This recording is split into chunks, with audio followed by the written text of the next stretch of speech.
What's up, Oreos? It's me again, BryJa, and welcome back to my YouTube channel, Bryan Grey 18. When I was a kid, I really loved to play video games, but until now I still do. But during that time, my most fond memory, there was a time when I was inserting piso or coins into the arcade machine sa videohan. Hindi yung video karera. Yung naghuhulog ka ng piso or token, I used to play that. Video games, especially fighting games like Street Fighter, Guilty Gear, most of all, King of Fighters.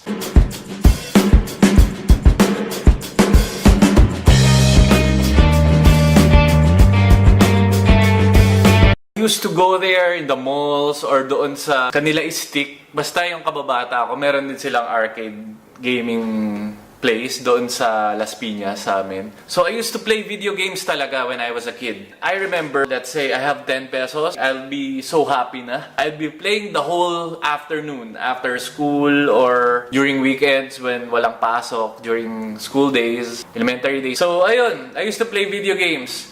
And what's fun with that is, you know, yung nakakagigil na gumagamit ka ng joystick tapos yung buttons, you're gonna press them. That's what's fun about it kasi mas na-exert mo yung gigil mo during the game. Naging dream ko na yan ever since. Magkaroon ako ng sariling arcade machine sa bahay. After all these years, now it's finally coming true. So after 20 years, here we have Hori Hayabusa gaming controller for PS4, for PC. So now, we're gonna do an unboxing of this thing.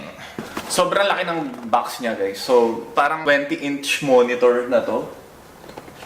Ang bigat-bigat niya, guys. Sobra. So, I know it's really like high quality and heavy duty. I bought this in Japan. Hori yung brand niya. Okay, Oreos. As you can see, this box is almost as big as this table. See how big this is? So in the front, a picture of the arcade stick, and there's the price, 6,980 yen from Big Camera. So that price may vary. The Hori branding, and it says PS4 and PS3 compatible. Pwede rin sa PC. Ito yung picture ng arcade stick. So it's black, and then meron siya mga gold accents na design. And sa taas, meron siyang hawakan kung dadalhin niyo yung box. Ayan, sa sides.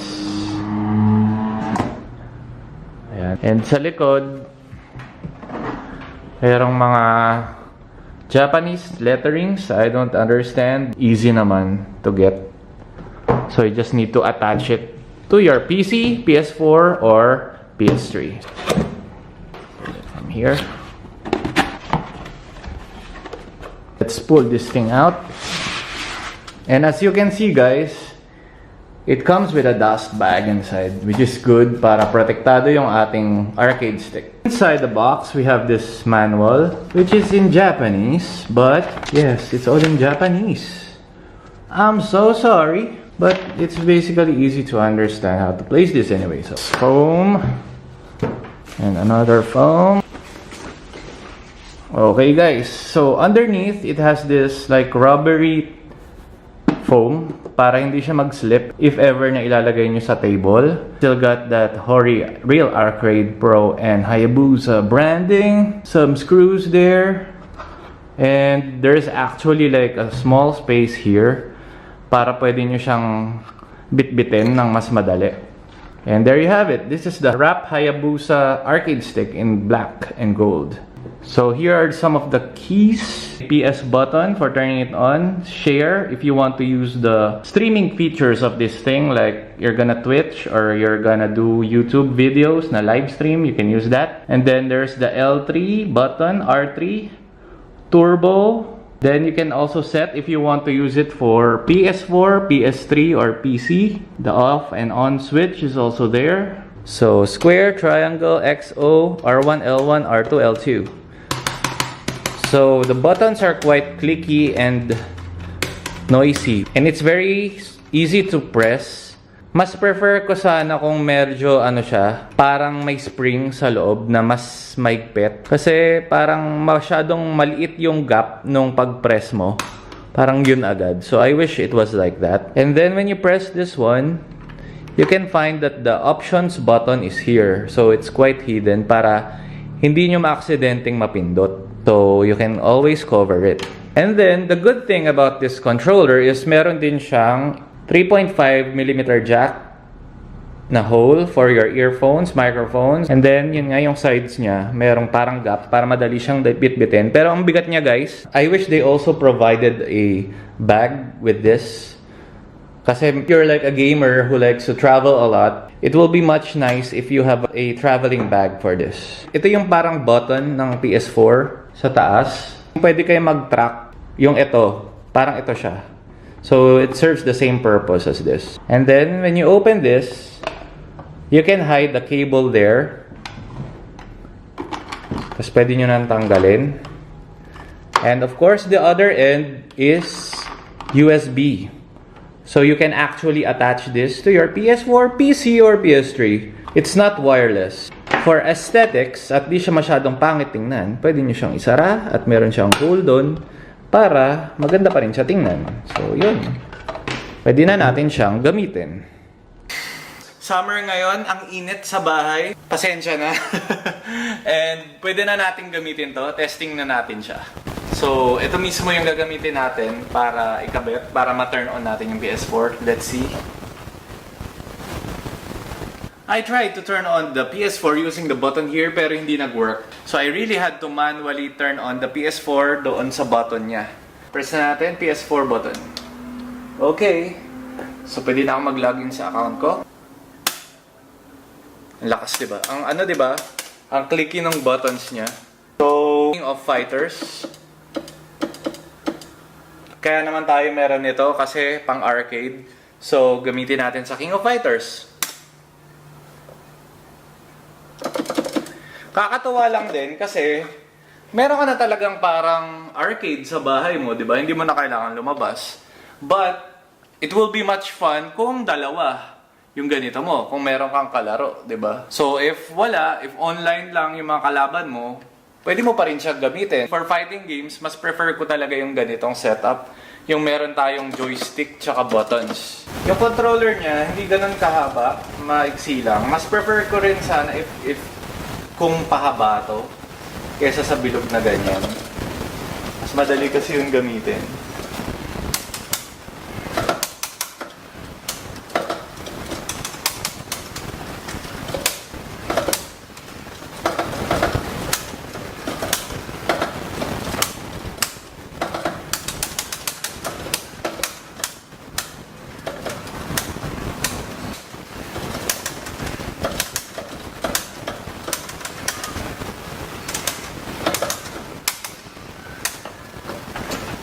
At pawis na ako.